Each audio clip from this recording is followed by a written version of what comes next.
Hello and welcome to today's live stream for the Faculty of Computing, Engineering and Media. So we are joined by some members of staff from the faculty and also a current student as well. So I'm going to introduce them to you now. So first up we have Pamela Hardaker, and she is an Associate Professor of Student Experience within Chem. So Pamela, if you want to just introduce yourself. Oh, I think you're on mute. And it was me that asked about muting. So my name is Pamela. I'm the Associate Professor of Student Experience. Basically, that means that I look after your experience whilst you're here and help you with any issues or problems that you might have. Perfect. And next up, we have Amar Ghazal. So Amar is the Electric and Electrical Engineering Program Leader. So Amar, if you just want to introduce yourself. Hi everyone, my name is Amar. I'm a senior lecturer in wireless communication, and I'm also the program leader of the PEng and MEng Electrical and Electrical Engineering. Today I'll be trying to answer your questions in engineering programs. Perfect. Next up we have Kira Junkin. So Kira is a student support administrator. So Kira, if you want to introduce yourself. Hi, so I work in the Chem Advice Centre. We're in Gateway House. So if you've ever got any issues, just come and give us a visit. Perfect. And lastly, we've got Ethan. So Ethan is a broadcast journalism student.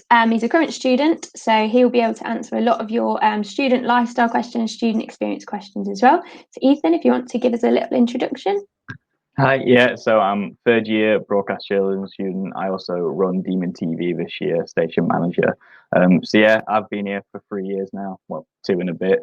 So I should be able to answer a couple of questions for you if you've got anything with that. Also, I should be able to do some media stuff as well. There's a bit of crossover as well.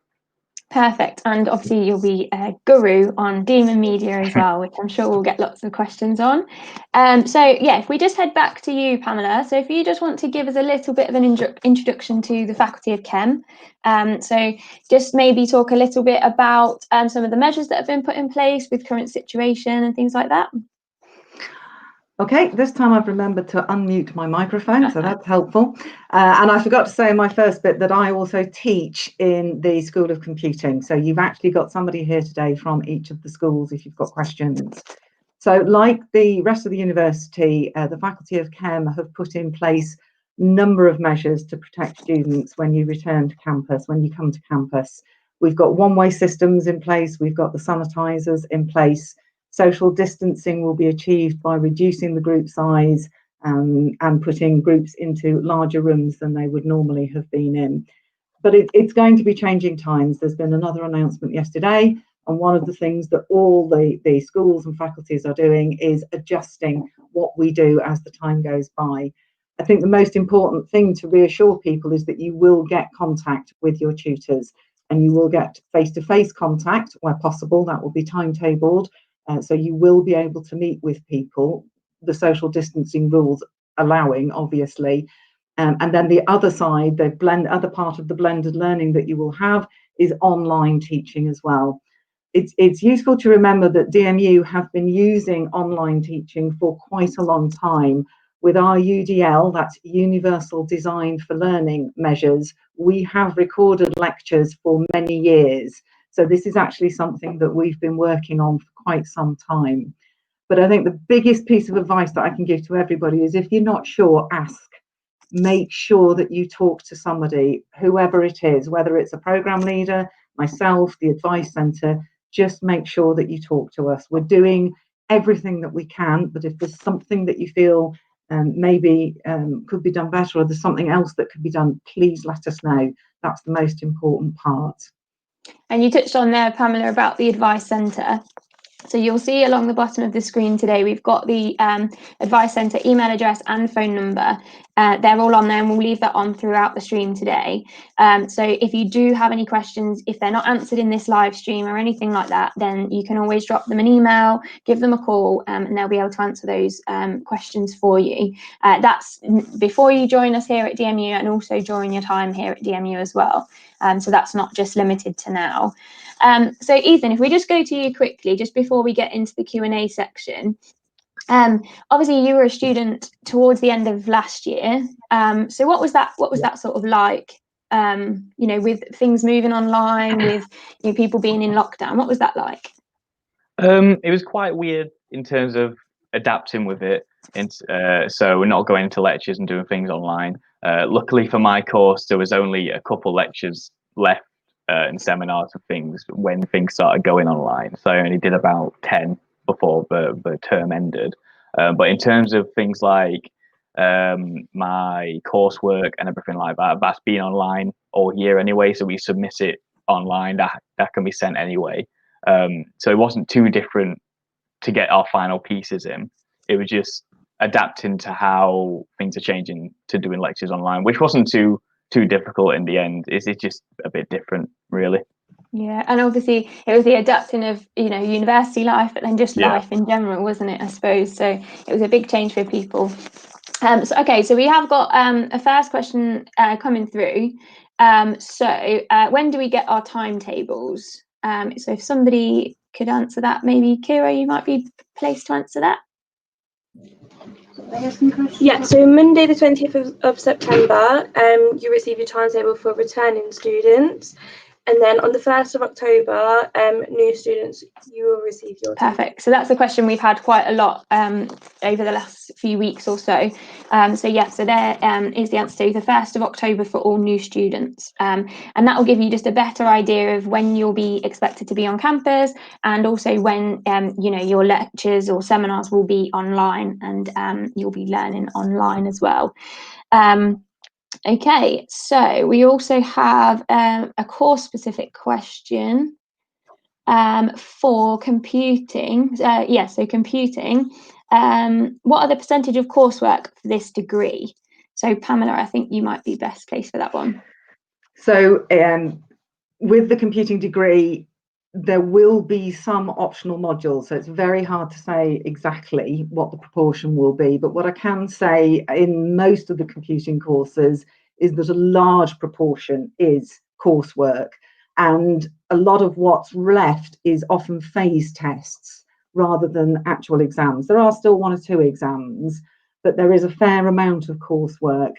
And again, even before lockdown, even before the online world that we live in now, the majority of the coursework for an awful lot of courses have been online. So it's through the Blackboard shell, and your coursework will be presented to you as a document on the Blackboard shell. So it's very clear what you need to do, very easy to find. The information on what the marks are and what the marking scheme is should all be on there as well. And in the majority of cases, it will be submitted through the Blackboard shell, the online learning environment, probably through a program called Turnitin that helps us to protect against plagiarism. And in many cases, for the code, if you're submitting code, it will go through GitHub. And in fact, part of the submission may well be that you need to maintain a GitHub repository and show that you have been using things like proper version control. And I believe that in some cases, a similar sort of thing goes on in the other schools as well. So we're actually starting to work as you will do in the real environment, out in the real world. I hope that answers the question. By all means, drop an email to the programme leader through ChemAdvice if you need to find the exact proportion out. But I think the answer will be in the majority. And I think that's probably true of the other 2 schools as well. I don't know if Ethan and Amar want to say something there. Like I said, Pamela, well, in engineering, we are in DMU quite strong on practicals aspects. So we always want our students to have a hands-on experience. And that has been translated on the way that we assess our students. The majority of our assessment is coursework. I can give a specific example for our 2nd year electronic and electrical engineering. Even before the lockdown, we only had 1 phase stage for the math module and only 1 exam by the end of the year.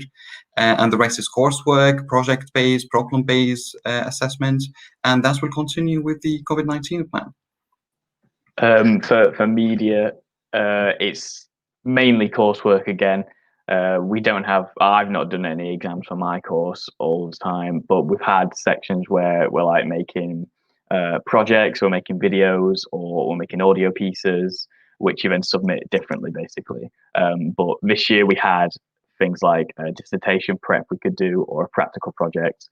You get to choose in your second year which one you'd like to do. So I'm more coursework oriented, so I like to do more practical things. I struggle a bit more with dissertations, but it's up to you. It's whatever works best for you, and your lecturers will sit down and talk to you and see just try and think about what's going to work best for your skill set and how you think, basically. But yeah, it's mainly all coursework, and you get plenty of time to work on it as well. That's good that you get to pick as well. So obviously, when you are coming down to that crunch time in third year, obviously for the first years that are joining us this year, that seems like a long time away, but it's good to start thinking about that, Ethan, probably even in your first year, what that choice you're going to make into third year as well. Yeah, definitely. Perfect. Sorry, I was going to say it's worth thinking about it, because they'll start talking to you about it at the start. You might not have a big understanding of how it's going to work because you don't know everything yet, but it's at least something to start thinking about. Yeah, definitely. Okay, so we've got another question coming through. So just about when will students receive the timetable for induction week? So does anybody have any input on that? Yeah, I can take that one. Perfect. So induction week starts next week, obviously. And as soon as you have registered, you should be sent out a timetable to show what's going to be taking place. Obviously, the majority of what's happening will be online, but there will be some on-campus activities. The student union is doing one or two things, but clearly we have to maintain social distancing. But I really hope that everybody will join in with the activities that are being put online, because this is your first chance to meet your lecturers, to meet other people on the course, find out how everybody's feeling. And I think probably the most important thing is everybody's feeling the same. Everybody's going to be feeling what's going to happen, how is this going to work? Well, it's going to work really well if everybody engages with it. I think that's going to be the most important thing. If you don't get your timetable, email the Chem Advice Centre. Email your program leader. You should be able to get access to Blackboard once you've registered as well, but just let us know if you've got any issues. That's great. And I think as well, the point on that, obviously there's so much uncertainty, and we understand that, but I think as soon as you tune into those induction week activities, you'll really start to feel part of DMU, and you'll have a better idea of what the year is going to look like, what your teaching looks like, who your lecturers are, and putting a face to a name is really helpful, isn't it? Ethan, what do you remember going back to sort of your induction? Was that helpful to see those lecturers for the first time, see other students that are nervous and stuff as well? Definitely. Be able to speak to them really helps, because I remember coming to DMU my first year, I didn't really know what to expect in terms of how to do lectures, how it's going to be on the day-to-day. Just sitting down and have a conversation with lecturers, realising it's just a normal person to have a conversation with. They're there to help you, really. Not someone who's there to make your life any harder. It's just there to help you with your course. So it's really useful, and you learn a lot more. What I found really useful about campus as well, where things are, like really useful facts. I got lost at the start, like most people do, but yeah, it's really useful to find all that stuff out. I think there's going to be, I think the student union are doing a treasure hunt around the campus. It may actually be an online one, because we have got an online tour of the campus, but I think there might be a photo treasure hunt, so that will help if people get involved with that.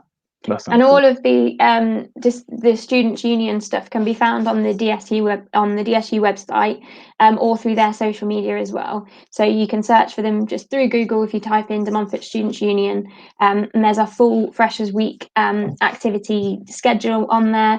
Like Pamela said, a lot of it is online. That's just due to current circumstance. But all of those sessions will be great. So yeah, definitely try and tune in some of those things as well. So we've got another question. When can we request to join Demon Media? Now, I think, Ethan, you're going to be best placed for this one. Yeah. So you guys can send things in whenever you want from now. Obviously, things haven't started up yet in terms of lessons, but Demon's already starting working on some videos and other kinds of things. We've got plans going. So if you just type in Demon Media, you'll be able to find a website. And when you join that, you can join any of the free strands as well. So there's TV, FM, and magazine. I do TV. I'm running TV this year, like I said earlier. So we're always looking for new freshers to get involved. It's really good for your course as well. I learn a lot into the hands-on experience. I feel like I learn a lot more going forward into other stuff, like the more tricky stuff in my course. I thought like I had a leg up because I've done it already in Demon. But yeah, you can already get started now. So if you just type it in, or go on Facebook as well, there's a lot of pages you can join, and you can start talking to people in Demon as well and get you started if you want. Brilliant. And they're a great bunch. There's a lot of people involved in Demon Media, isn't there? It's a really popular society at the university, and it's not just from people who do sort of media courses or broadcast courses. You can do engineering and want to be involved in Demon Media. It isn't just specific to media courses, is it? No, so you don't have to do a media course at all. And what we always say is, you don't even know how to use a camera, that's fine. You don't know how to use anything like that. It's not important. We'll teach you everything you need to know. It's basically about just getting stuck in, having a laugh for it, and we'll teach you. So you don't have to be on a media course or anything like that. It's just something fun to get, something fun to do at uni. It's also really good for your CV, of course, as well. And also a great way to make friends. Obviously, you make friends on your course, but you'll be able to be in contact with students from other courses as well. Okay, so we've got another question coming through. So for a student, coming to DMU, is there help for them if they don't know much about studying at university? So I was going to ask this question earlier, Pamela, as well. The difference between a lecture and a seminar. I know when I went to university, I didn't know the difference before I went, and I think that's quite a big one as well. I think so, and I think there is a culture shift in the type of teaching and learning from school to university, which can be a bit different. So there is a glossary that is coming out. There is a student handbook that is coming out. That's available electronically. I believe it's available through the Your DMU Future webpage as well. So it's very useful to have a read through that. But the areas that I would suggest that students look at in terms of supporting that shift to becoming a university student union, I would definitely talk to the people there. There is some excellent advice there, and the executives there are very, very keen on making sure that we are as inclusive as we can be for everybody. And I think both we and they would say there is no such thing as a stupid question. The only time it's a stupid question is if you don't ask it. Come and ask it, and we can guide you. But one of the big places to signpost new students to is the library. The library has got some incredible support going on, and it's actually a sort of almost a secret, hidden thing in many ways. People think you just go to the library to get books, and that really isn't the case. They do support for proofreading your work, study techniques, all kinds of things. I can't even think of them all off the top of my head, but going and looking at the library page to see what they've got, and they're going to be running what would have been their face-to-face seminars online. Everything has been moved online, so you can still attend, you can still find out what's going on, and for some people that might be preferable. It might be easier to be on an online stage. One of the things as well that I forgot to mention when we were talking about the induction timetable, normally we would have a induction type fair where all the different services that there are at the university would come together with little stands, and people could come and talk to them. Again, can't happen with social distancing, but the university is putting together a microsite with all that information on it, and that will be linked in your induction programs. And from there, you can find out all the resources that there are available. I think some of the programs may actually have an activity of going through that with the students, but it's well worth having a good look through that as well. That will list all the different support services that there are. So a lot of those things you mentioned about the library and the sessions in the library, I know they have things about how to write an assignment, how to complete a dissertation, how to reference. Referencing is quite a big one as well. If you haven't referenced before, a lot of people have in A levels, but some people haven't. And it could be different here at DMU to your college. So there's classes specifically on those things which are essential to get through university. You have to reference and things like that. Ethan, I don't know if you've been to any of those or if you know any students who have. Yeah, I've been to a couple myself. A big one for me is the checking before a deadline, basically. I'm dyslexic, so I struggle with things like spelling and stupid grammar mistakes as well. So it's good to just have someone to sit down with you. Obviously, we're not reading and telling you how to make your work, doing it for you, basically. But it's basically just having a fresh set of eyes on it. It's really useful for me because I struggle with proofreading. But yeah, that's what I found most useful. And in my course, we had a whole lesson where one of the library people came in and talked about referencing, which was really useful because you do it in A level, like you said, but it is quite different from when you're doing it from academic sources all the time, which you'll be using the library for. Yeah, and obviously with referencing, it is essential that it's done right and done properly, so you make sure you're getting the correct grade for for all the hard work that you're putting in as well. And also just to touch on, you mentioned the Students' Union as well. So again, we mentioned the executives. They're brilliant, and they're all ex-students or current students of the university, and I think that's key to mention because they've all been where you've been. They've all been new to university. They've all come to a university where they didn't know anybody, and they're there, and they have an open door policy usually, and their emails are always open as well for you to drop them an email, and they're really friendly. Ethan, I don't know if you've had much to do with the executives. I haven't myself, but I've spoken to people who have. Really useful, I've found. Yeah. They are on an awful lot of the committees and the boards, and they are extremely approachable for us as well. I have to say, it is an excellent link for us to have in order to be able to provide another different type of support. Sometimes I think students feel that if they're talking to a lecturer or a member of staff, there's a certain agenda maybe there that person's got, but by talking to the student union, you are getting completely independent advice. And they're very knowledgeable and approachable. They really are. Yeah, and also, some of those queries that you might have that are very student-specific queries, they may have had those. They may have had those questions themselves, so they would be best placed to answer those because they might have gone through a very similar experience as well. Okay, so. We've got another question coming through. So just to let you know as well, at the bottom, we've got the AudioMU Future webpage link going along the bottom at the moment. If you haven't checked that out, it's definitely worth checking out. So it's just got all information about what to expect this upcoming academic year. We're very aware it's very different, with the online learning and things like that. It also has links through to the student handbook and the IT handbook that Pamela mentioned earlier. Which are definitely worth having a look at as well. Just even if you have a quick scan before you arrive, it's got lots of useful tips in those student handbooks as well. So the next question, will we have access to tech rooms in case we can't run course-specific software? So Amar, maybe you might be best placed for this one. Sure. We know that some students will need access to computer lab and specialist software. Our IT department has been working over the summer, or ITMS has been working over the summer in order to satisfy these requirements. And we have plans in place, including remote access to some of these specialist softwares to the physical computers in our labs, virtual machines which run these specialist softwares, and other solutions that's been trialed currently. When there's a case to access physical spaces or practical spaces, we are making the arrangement for this to be happen. Perfect, that's brilliant. So hopefully that answers that question. Again, if you do have any more questions that are more specific to your course, Pamela did mention earlier, you can contact your course leader. They are here and they're fully prepared to have lots of questions coming in from new students. I think this year more than ever, they are fully prepared.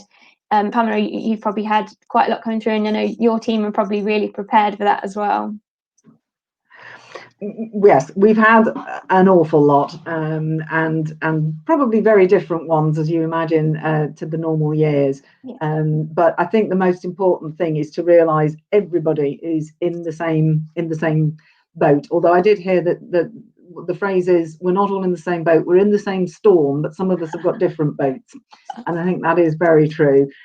But we are all in the same situation, and so we are finding the best ways to do new things, and it's actually quite exciting. Some of it can be really interesting. One other thing to say with some of the labs is that where we are able to, we have done or we're in the process of doing video introductions to how some of the equipment works, so that saves some time when you do get some real time in the lab. So where it's been possible, they are trying to produce an introduction to the labs in that way. And then, as Amal was saying, the different ways that have been put together there. Oh, that's excellent. That's a really, because obviously the time when you have that time dedicated for the lab, you want to be doing the work rather than learning how things work. So yeah, if you can learn that from home, that's really helpful. Okay. Concurring again with the same point mentioned before, it's really important now that course talk are attended over the next week of the inductions. Of course, course leader will have the opportunity to brief our student about what has been changed, what are the plans for specific modules, how can we tackle this remote access to some of the special software, or even how to do the practicals supported by the online experiment and the component that we will deliver to the students. Brilliant, thank you, Amar. So we've got another question coming in now. Are media students able to borrow cameras and other equipment for coursework? So Ethan, I think you might be best to answer this one. So yeah, we have a facility called AV Loans, which is basically anything to do with video cameras or audio recording, or basically anything techie really for your course. Any student who's got access to that is allowed to just, you go onto a website, book it in, what time you want it for, what you want, go in and take it. So obviously that's not open quite at the moment. They're currently sorting out a way of sorting that out. But basically I think they're opening up very soon. We've been trying to sort it out for Demon as well. So it will be a case of just cleaning down everything, obviously, and they'll clean it down, and then you'll have to clean it down before you take it back as well, I presume. But that should be open soon. But it's really easy and it's really useful for your course as well. So that might just mean that, you know, cameras, as soon as something's returned, it can't be lent straight out again until it's been fully cleaned. But, you know, they have a lot of stock in there. I don't know if I've been in before, and they do have a hell of a lot of stuff in there. So, you know, there's lots of opportunity to borrow that stuff. And you can do that online, can't you? So you can go onto an online on AV Loans. You can register with whatever, you know, you log in and then you say what you need and then you go and pick it up at a set time. So again, that might be more stringent, that obviously you don't arrive too much before your dedicated slot. Those slots might be spread out slightly more due to current situation. But yeah, that should hopefully be up and running for the start of term, like you said, Ethan. So yes, that's all good. Thank you for that. Okay, so we've got another question here. I'm starting computer science. There's a few topics that I'll be new to. Do you provide any additional support for students who are struggling with any of the work they've been set to do? So Pamela, I think maybe you'll be best for this one. Yeah, I can take that. So certainly within computing, this is an area that we know can come up, and probably within engineering as well, when there are new concepts that you need to learn. So the best and first port of call should always be the module leader. Talk to the module leader and do it early. I think one of the most common things that I see is that question coming up 8 weeks into the module, and you need to be talking soon, as soon as you can.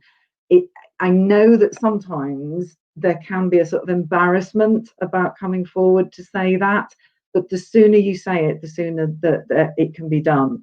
If it's things like maths, if it's things like the sort of standard processes, then again, the library can provide some really good resources on that. And I don't know if Amar's had more experience of this than me. Actually, Ethan may have done as well. We've got the LinkedIn training, and that's got an awful lot of the standard stuff again.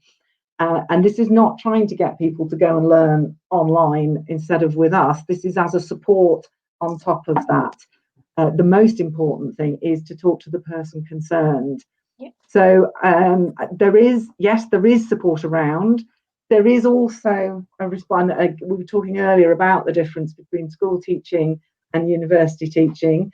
There is an element of taking ownership of it yourself and looking at ways that you can learn for yourself. But the first point of call is to say, I'm having a bit of a problem. Please, can you direct me to some extra support, and make sure that people know. Yeah, I think the point is as well, obviously at university there's a lot more students here on campus. The lecturers see a lot more people than, you know, college tutors do. So, you know, it's important that if you are struggling, you put your hand up and you go and speak to them and say, I'm struggling a little bit here, I'd really require some extra support, so that they're aware. Because if you don't go to them, they might not be aware that you're having those struggles. And like Pamela said, there's so much support on offer.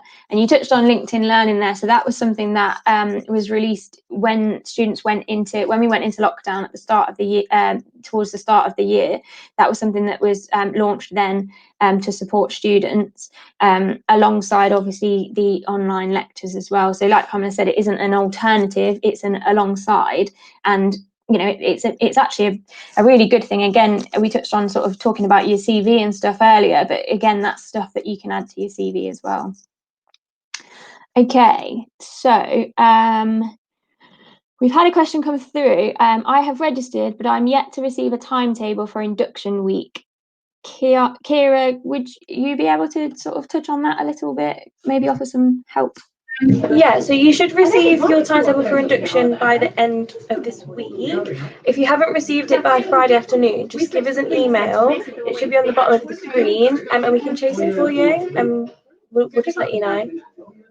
Perfect. We'll pop that the advice centre email and phone number back up for you at the bottom, so you can drop an email. As Kira says, by the end of the week, if you haven't received it, then drop an email and they'll be able to look into that for you.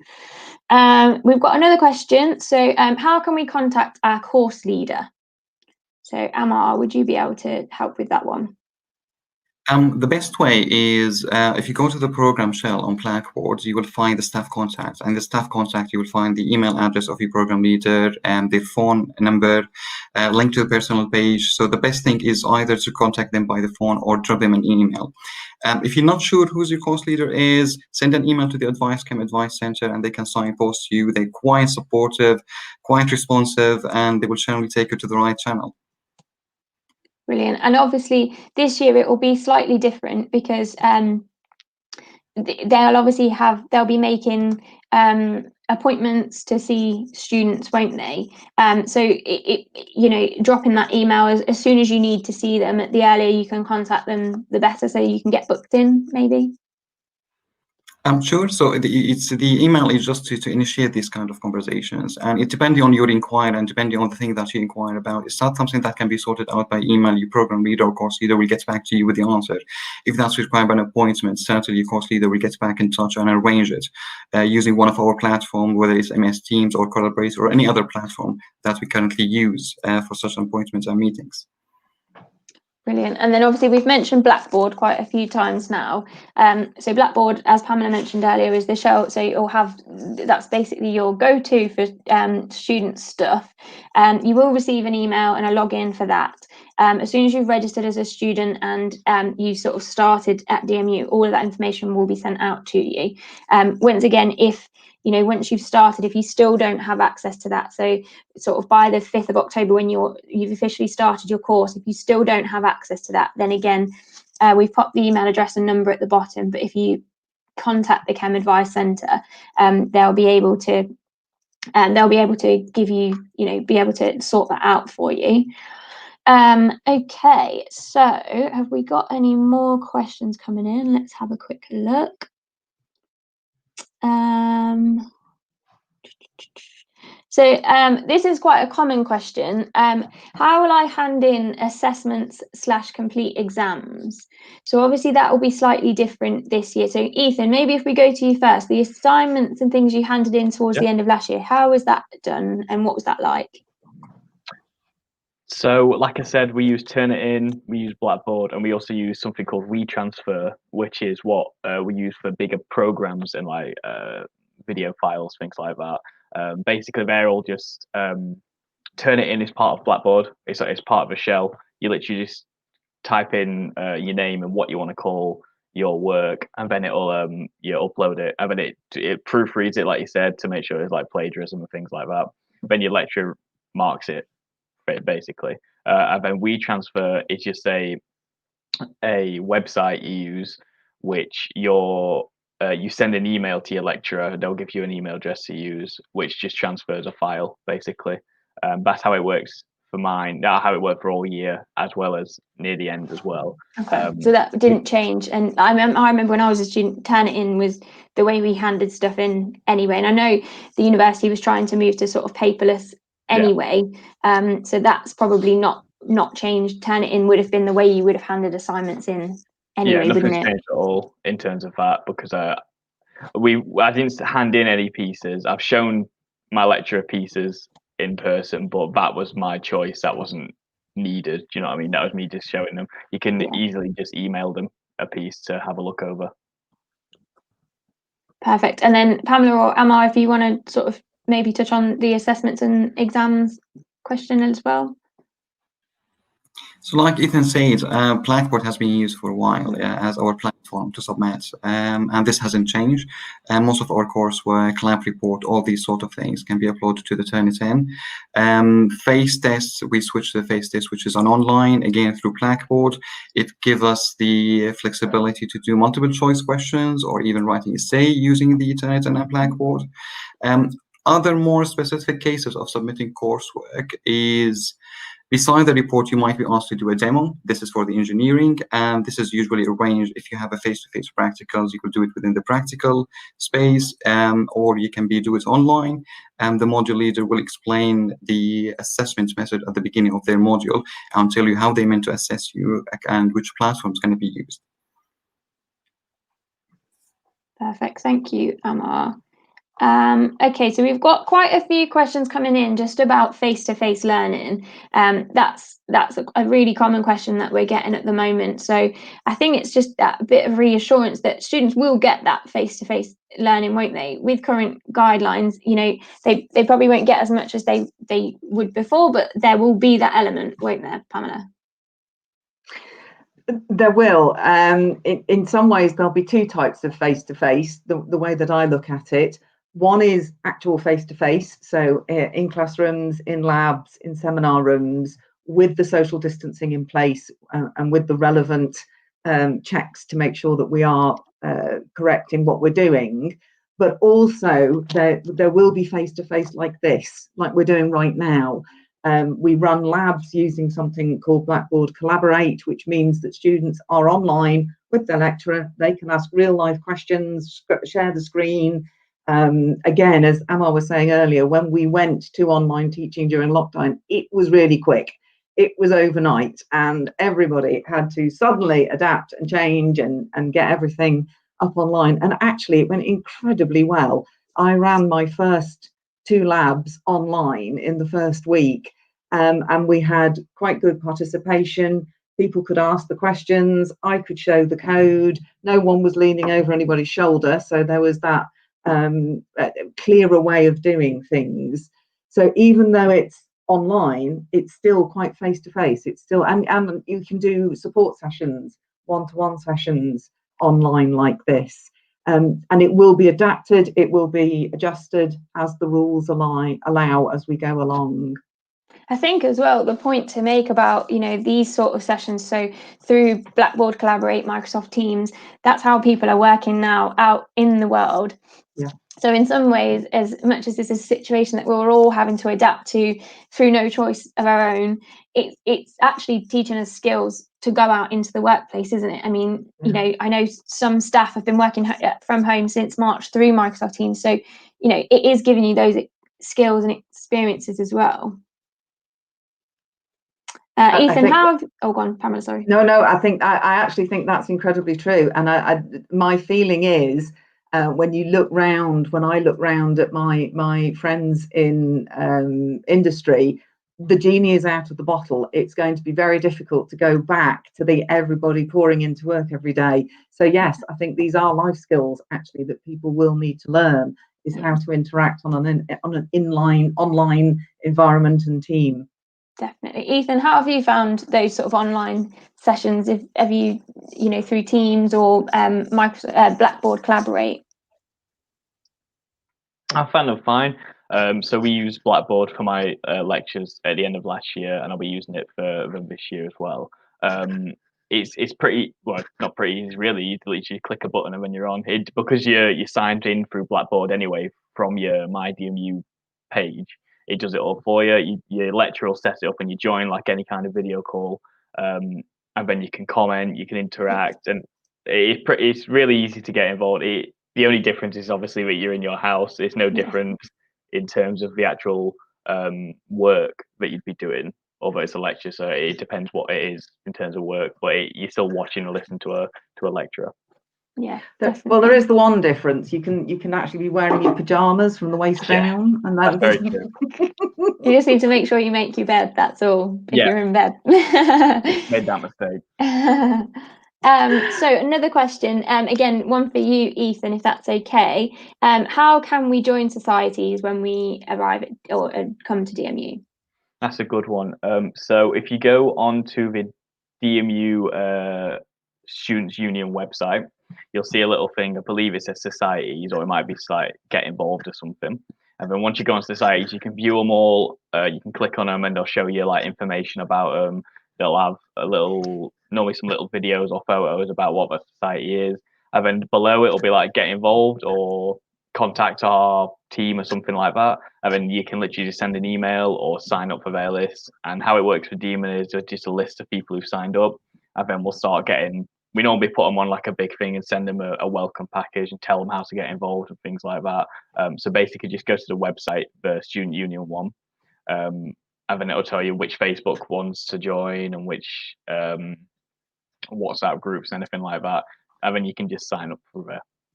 And there's so many societies, aren't there? And sports teams, there's hundreds. So yeah, if you get the chance, go on to the DSU website, like Ethan says, and have a look. You'll be amazed at some of the societies that are on there. Also, as part of Freshers Week next week, so activities run by DSU, they are running a virtual activities fair and societies fair. So you can find out loads more through that about all the different societies, what you can get involved in. And it'll have a lot more information as well about what they're going to do for this year, so how it will be slightly different. I know a lot of the societies, they'll be running virtual events and, you know, virtual meetups, quizzes and things like that. So yes, they might not be able to meet in person, but it'll all be done online as well.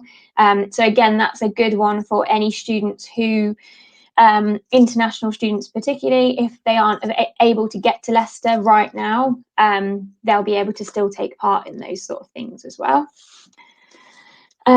Okay, so we've got another question here. So what will be included in the induction week? Pamela, I think that's probably one for you. Okay, so there is, as I said, there's a microsite being developed. It's called Your DMU, Your Future. Your DMU Welcome. It's part of the Your DMU Future group of pages, but there is an awful lot of information on there. There's information for parents and guardians, student experience, health and well-being, life on campus. So actually answering a lot of the questions that have been asked today. One in particular there is the health and well-being, and another useful link to have is the DMU Gateway, My Gateway, and that's where you can go if you've got problems, anything to do with finance or worries, is another good place to go to. But the induction week will have typically an introduction from your program leader, probably videos from the dean and the heads of school, and then an introduction to your particular program, the ways in which you're going to be interacting, the ways in which coursework will be handled. The Student Union has a very full agenda of events going on, quite a lot of it on live. I suspect that probably Demon are probably involved with that quite a bit as well, so it might be worth Ethan saying something a bit about that. There are library introductions where there is one library introduction per faculty, because we each have a faculty specialist within the library. So they will be doing your introduction into how to use the library. And as somebody that did their master's by distance over 5 years with De Montfort, long before any of this online stuff was official, I can tell you that the online library is brilliant. It really does work when you are stuck miles away and can't get the physical books. They are extremely good. So there's the introduction to that. I think there will be an introduction to finance. There are videos being produced to cover all kinds of different things. And again, we're finding that creating this as an online experience is actually producing benefits.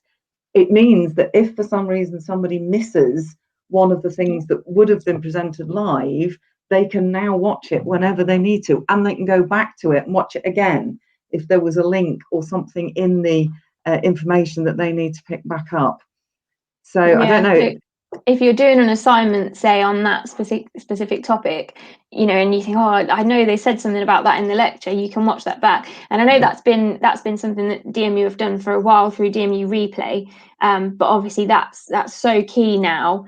And it's always there, and you can watch it whenever you want. And really, you can pause it, take it in, take notes. Sometimes when you're in a lecture, Ethan, you might be better to talk on this as well, but sometimes you feel like you're writing at 100 words a minute and struggling to keep up, and you actually can pause it, stop the lecture, make your notes, and then restart it again. It's really, really useful, especially in terms of when you're making your if you're doing some coursework or say an essay or something and it's on a certain piece, you could put that lecture up while you're doing the essay. You can rewatch certain bits to get facts, and when you know where to go find sources, you know what to be looking into. It's really useful for that. I've used that countless times. Yeah, it's really, really helpful. Obviously, we've got the Student Advice Centre information running along the bottom of the screen. Kira, would you just be able to tell us a little bit about sort of the opening hours, how the Student Advice Centre works and things like that? Yeah, so we will be on our emails and the phone from 8:30 till 4:30, but the actual advice centre is open Monday to Thursday, 10 so till 2. That's actually physically to go into the advice centre. Obviously, at the minute, we're advising as many people as possible to drop an email or to give a call to the advice centre. That's Monday to Friday, isn't it? That it's open on email. Yeah, so Monday to Friday, emails and phones, 8:30 to 4:30, and then Monday to Thursday, 10 to 2. So we've got a question here. We don't.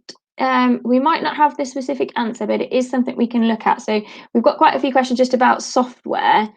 So just about what software students will be able to access. So do we have any definite software students will be able to access for the Faculty of Chem specifically?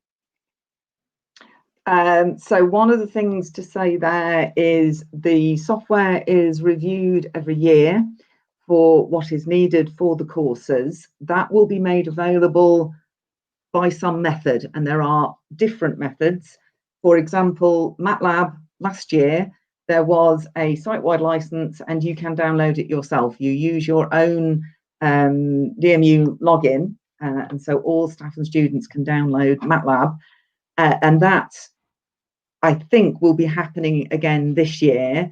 MATLAB is a very large program, however, and for some people that could be difficult to run on their computers. So sometimes you will be able to log in remotely to use the software on a physical machine in the university, and sometimes there will be a virtual machine that you can log into. That ITMS handbook will help you to understand an awful lot about how that's working. One thing to say about specific titles of software, and again, something else to remember in terms of learning, you may use a piece of software here at the university that companies use a different type of software. So it could be a piece of CAD software, a piece of broadcasting software, or a MATLAB programming environment. You will not learn every type of software that there is. What you will learn is a typical piece of software. There are other pieces of software that can be used that will have similar capabilities. So it may be that we haven't got the exact piece of software you're thinking of, but what we're using is a typical similar industry standard of software, if that makes sense. Yeah. Brilliant, that's fine. So as you said, Pamela, students will find out exactly what software is available to them to access from home on their own personal laptops when they begin the course, really, when that review's been made, and that will be sent out to all students, won't it? Yeah. the links for that, yes. Yeah, and things like Microsoft Office, so I know like Microsoft Word and things like that, they are available to students. That's an ongoing yearly thing, isn't it? Yeah. And they can find that and download that, because I know if you have an Apple PC, for example, you don't get Microsoft Word, obviously. So you can download those, can't you? Yes, everybody gets Microsoft 365, and you can log into that. It gives you the full suite of programs, including the email, and you get a Microsoft 365 email address. All students have a standard email address, and I would send out a plea from the heart to use your email address that's supplied by the university. We get so many that say, I sent you an email last week, and when we search through, we find out it's gone into our spam. Yeah. Because it's come from Yahoo or Gmail, or so please use your student email address. Because all emails that come from outside the university, they say this email is from outside of the university. If it's not an Outlook or Microsoft email address, it will go in, like you say, go into a spam folder, won't it? Brilliant. So we've got another question here. I'm going direct into year 2 for media and communication. How do I get to meet my fellow students that already know each other? And is there anything different that I need to do? So I think the key thing for this, obviously, there will be less face-to-face activities, won't there? But again, as we've touched on, sort of societies and sports teams, they will still be running virtual events, virtual things like that. So, you know, Ethan, for example, Demon Media, what are the sort of plans for Demon Media to run social things for new students or returning students or students going into year 2? So for Demon, what we're doing is people can still get involved just like they would last year. We're just taking precautions in terms of us. I'll say if we're filming, the sets will be smaller, so there's not as many people there. We're still social distancing, which is quite interesting to do because it's nice on camera trying to make people look like they're sat together when they're actually sat 2 feet apart. But people can still get involved exactly the same. In terms of radio as well, they're setting up a system at the moment with that. And the magazine's all online as well. But in terms of socials and things, we normally have a social set running things. I believe we're doing online video calls and things like that. So if people can join, that would be with like games and other kind of social things. Obviously, we can't run normal ones in a pub or a bar or something. But we're just adapted to it. There will still be things going on though, and I'm going to guess that almost every society will be doing that because socials are such a big part of their people joining. Yeah, definitely. And it's just a big part of university life and meeting new people, isn't it? You know, not just on your course, but through a society with a shared interest that's maybe even aside from your course. That's is a big thing for students on their courses. Pamela or Amar, you might be able to touch on this. How can students through Blackboard Collaborate, for example, can they chat whilst that's going on, and can they speak to each other through that? Is that possible? Well, first of all, they will meet their colleagues during the face-to-face practical session that's going to run. And they will also run through the online session that we do through Blackboard. I don't think Collaborate is an option as a platform for students to communicate, but we have an alternative, which is discussion forum. And we run that when the students have to go through the lockdown by April last academic year. We enable discussion forum in almost all of the modules. It's a platform where students can exchange ideas, discuss their coursework, and kind of socialize online under the current regulations. So it's quite a nice platform that can be enabled on Blackboard. Brilliant. That's perfect. Okay, so we've got just another question here, just about the library. So I think, Ethan, you obviously we were talking about software, and obviously you've mentioned before that obviously in the library all of the computers will have that software on them.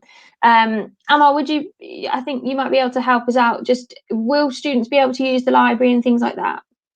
They will be able to use the library. So the library will open from the start of the term. Similar to all of our buildings, the library has undergone adjustment in terms of safety, physical distances, one-way walking systems. I've been to Queen's yesterday, and there are posters everywhere, hand sanitizers everywhere, instructions, and on the floor there are arrows to tell you which way you should go in order to minimize the interactions. and the same will apply for the library. Now, there are some details that need to be finalized in terms of the library access and these sort of things, and those will be communicated once confirmed. Perfect. And that'll be communicated, over the next few weeks or so, as soon as they've been confirmed. That's more so the details around processes. So that's like how many students are allowed in there, how, where students can sit, the library, I think, is like 3 floors, isn't it, as well? So there's a lot of capacity in the library. And as Pamela mentioned earlier, if you don't feel comfortable going to the library, or there isn't actually room to get into the library, all of those resources they're all available online as well. So that's really helpful. And as Pamela said, the online library is really, really useful. So don't feel worried if you think, oh, I might not be able to get into the library. All of those resources, they're online as well. Ethan, so we were talking about meeting new students. We're just going back slightly here. I think you had an idea of how students can meet other students as well. Yeah, so if you wanted to meet people in your course, what we find really useful is a Facebook page that's called New to DMU. Basically, you sign up for people who wasn't new to DMU, but you put in your course and say, is there anyone from here? Is there any group chats that I can join? That's a really useful one, because there's normally group chats for your course that students have made. If you put it on there, someone will be able to add you to that. I found that really useful, just meeting people before I got there. And obviously you'll meet them in certain classes and in lectures as well, but that'll be really useful to get started off with. And it's just to have that, it's a bit reassuring just before you start, isn't it? If students went onto there between now and when they start in their induction next week, you might actually, be able to strike up a relationship with somebody just before you begin, which can ease your anxieties a little bit. And like Ethan said, if you go onto there, you can just pop in and you can be added to group chats, so WhatsApp groups, things like that. And yeah, that is really, really helpful for meeting new students as well. Okay, so we haven't had any more questions at the moment, but does anybody have anything that we think we haven't covered, or that we think is important just to touch on for new students who will be joining us next week? Just come and have fun. Yeah, and you enjoy will it. have fun. You will. I know it all seems really scary before you're here, but as soon as you are, it's going to be the best experience. Perfect. So I think that's everything, and that's going to bring the live stream to a close. As we've mentioned throughout, we've got the Student Advice Centre email address and phone number running along the bottom. So if you do have any questions, we finished this now and you think, oh, I wish I'd asked that question, don't worry, you can ask the Advice Centre those questions and they'll be able to help you. As Kira mentioned, they're open Monday to Friday, 8:30 till 4, for you to drop an email or give them a call. So you do have that option. And also, obviously, you can contact your course leader, any of your lecturers and things like that. They'll be happy to help out with any questions that you have. And like Pamela said, just come and enjoy your time here at DMU, and get involved next week during the induction week. And yeah, just have a really good time. So I guess that's all for us to say is just goodbye, and we will see you all next week when you come and join us.